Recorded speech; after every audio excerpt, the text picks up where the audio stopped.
Okay, so back on it. I literally this is gonna be an 11-minute video, so bear with. Happy Thursday. Happy Thursday. One sec. I'm just doing my laundry. I'll be back in a second. So as it turns out, my laundry was already done. That's cool. I don't know if my earphones are working or not. Doesn't really matter. It does, but you know, it's about all for day. So, what we were working on was the girl on the train. So, I'm just going to open up to where we last left off. I'm going to say it really quickly because it's an 11-minute video, 50 seconds. Compulsive reading, Mary Claire. If you like your books twisty and your narrators unreliable and flawed, this is for you. Cosmopolitan. Taut, tight, utterly compulsive. Once you embark, you won't want to get off. Tammy Cohen, author of First One Missing. Ooh. Artfully crafted and utterly riveting, Kimberly McCreight, best-selling author of Reconstructing Amelia. Goodness gracious, I'd love to read all of these books. Perfectly paced from its arresting beginning to its twist ending. It's not an easy book to put down. NPR.org. Compulsively readable ... clips. Yeah, it actually hurts to put it down. Joy Fielding, best-selling author. Now you see her. Gosh. Okay, so we're nearly at the end of the Can you see that? Can you actually see it? Okay, cool. Alright, so I'm gonna be trying to kind of anyway. A complex and increasingly chilling tale.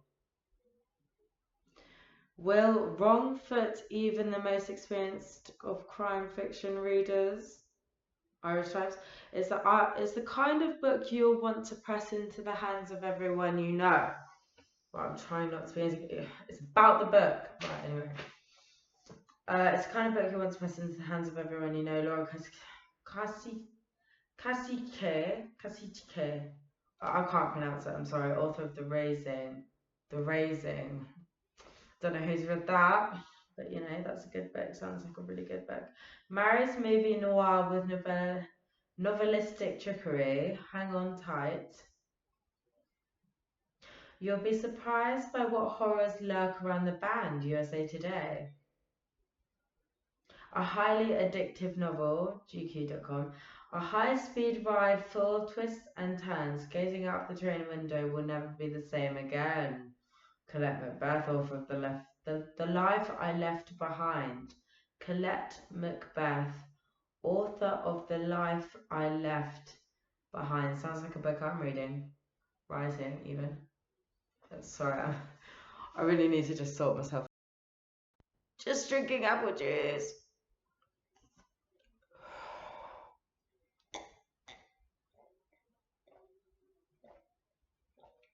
Anyway, back to 3 minutes 48 seconds. Okay, a gripping read about the lies we tell ourselves and each other. New Zealand Herald, a complex and thoroughly chilling psychological thriller. Eclipse. The Girl on the Train is one of those books where you can't wait, yet almost can't bear to turn the page. It's a stunning novel of dread, it really is. New York Daily News even said it, for reals. A compulsive page turner with the pacing of its revelations perfectly timed. 4 minutes 23 seconds, perfect. Sydney Morning Herald. Now we can get to the beginning. Oh, thank goodness we finally arrived there. Can I just and it's a colour now. Should be a collar. Hold on, let me see. I think my collar is sorted. Anyway, so back to the girl on the train. So, Paula Hawkins worked as a journalist for 15 years before turning her hand to fiction. Born and brought up in Zimbabwe, Paula moved to London in 1989 and has lived there, literally by Paula Hawkins, okay. Sorry, I just need to lean back so I can read a bit better. I'm short-sighted. Literally short-sighted. I can't see anything. Now I can see. Anyway, so where were we? Zimbabwe. Paula moved to London in 1989 and has lived there ever since. Her first thriller, The Girl on the Train, has been a global phenomenon, selling almost 20 million copies worldwide. Wow, just like Beyonce, like a bar Sharon Mays. R.I.P. Mum. Oh, I've got to sort myself out again. I'm going for a vape. Anyway, children should not be vaping, just to let you know. Anyway, so works as a journalist for 15 years, published 20 million copies. Published in over 40 languages, it has been #1 bestseller around the world and was a #1 box office hit film starring Emily Blunt. I haven't seen that film. Have I seen that film? I have, but I forgot it. Anyway, I'll watch it later. I'll try to on YouTube. I don't even know if I can. Anyway, let's back to the book. Starring Emily Blunt. Really? Her second standalone thriller, Into the Water, is out now and has also been a global #1 bestseller. Hashtag Girl on the Train. Right. The Girl on the Train by Paula Hawkins. 6 minutes, 30 seconds. Perfect. Black Swan. That reminds me of a movie. Hold on. It's literally called Black Swan. I'm not going to read that. For Kate. Bless Kate. She's buried beneath a silver birch tree. Down towards the old train tracks, her grave marked with a cairn. I literally can't pronounce this. I'm so sorry, Paula Hawkins. I don't. CAIRN. I don't know how to pronounce that. Not more than a little pile of stones, really. I didn't want to draw attention to her resting place, but I couldn't leave her without I couldn't leave her. Hold on. I just needed a sip of apple juice, like literally apple juice. Fair enough. Okay. But I couldn't leave her without remembrance.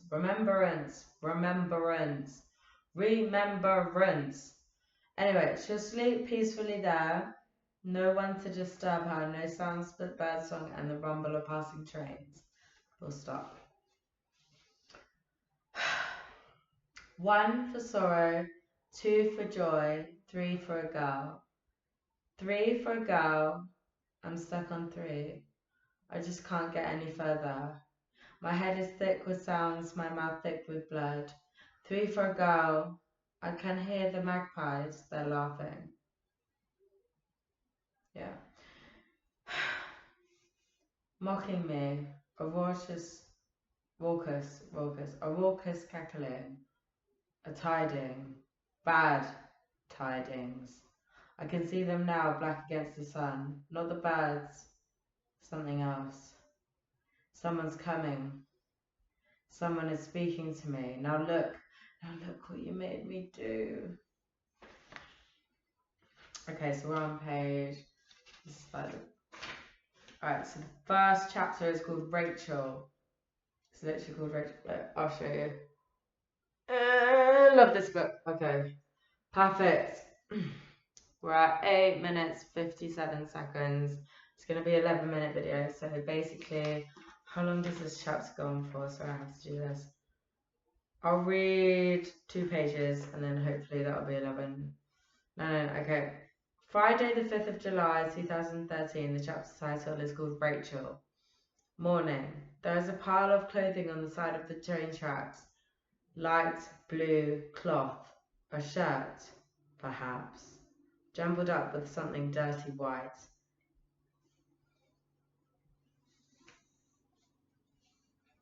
Anyway, it's probably rubbish, part of a load fly tips into the scrubby little wood of the bank. It could have been left behind by the engineers who work this part of the track.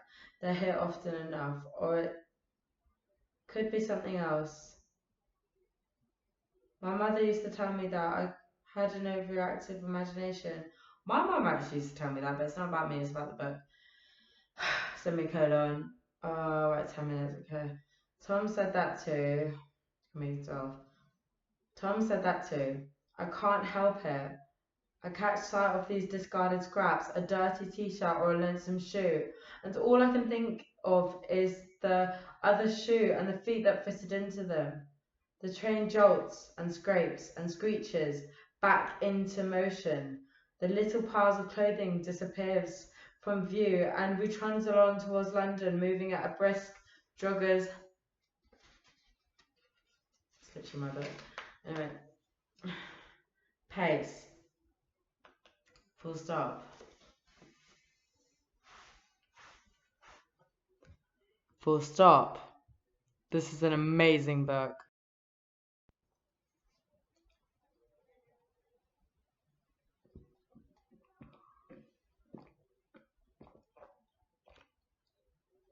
Oh, that was really good apple juice. Now I need to take a vape.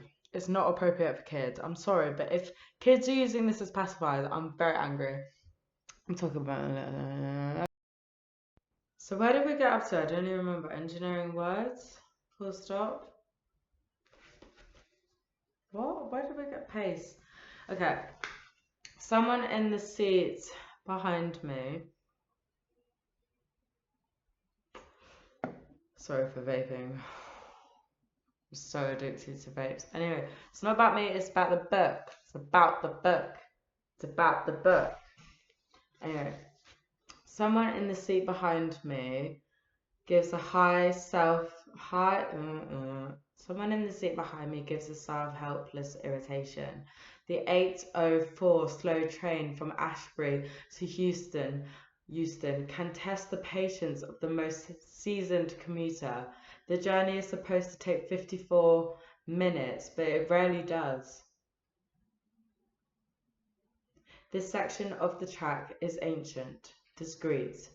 Best with signalling problems and never-ending engineering works. Now I need to fart. I actually need to fart. Oh my gosh, I just farted on camera. Right, this video is allowed to be 14 minutes long now. I've checked. Go. Right. We'll let you go. The train crawls along. It judges past warehouses and water towers, bridges and sheds, past modest Victorian houses, their backs turned squarely to the track. My head leaning against the carriage window, I watch these houses roll past me like a tracking shot in a film. I can see them as others do not. Even their owners probably don't see them from this perspective. Twice a day, I am offered a view into other lives just for a moment. There's something comforting about the sight of strangers safe at home. Oh. Oh. Where were we? I remember now. Okay, so basically, someone's phone is ringing. An incongruous, joyful, and upbeat song to be 50 minutes. They're slow to answer. It jingles on and on around me. I can feel my fellow commuters shift in their sheets, rustle their newspapers, tap at their computers. The train lurches and sways around the bend, slowing as it approaches a red signal. I try not to look up. I try to read the free newspaper I was handed on my way into the station, but the words blur in front of my eyes. Nothing holds my interest. Full stop. In my head, I can still see that little pile of clothes lying. Let's start again. In my head, I can still see the little pile of clothes lying at the edge of the track. Abandoned. Evening. So that is like page 17. Page 17. The chapter title is Rachel, Evening 17. And let me just bookmark the bookmark to wherever I'm going to read later on today. I'm sorry, I have to be later on today, but it did really have to be later on today. Lots of love. Happy Thursday, and I love you all. This is a tattoo, by the way, from my mum that passed away, Sharon Diane Mays.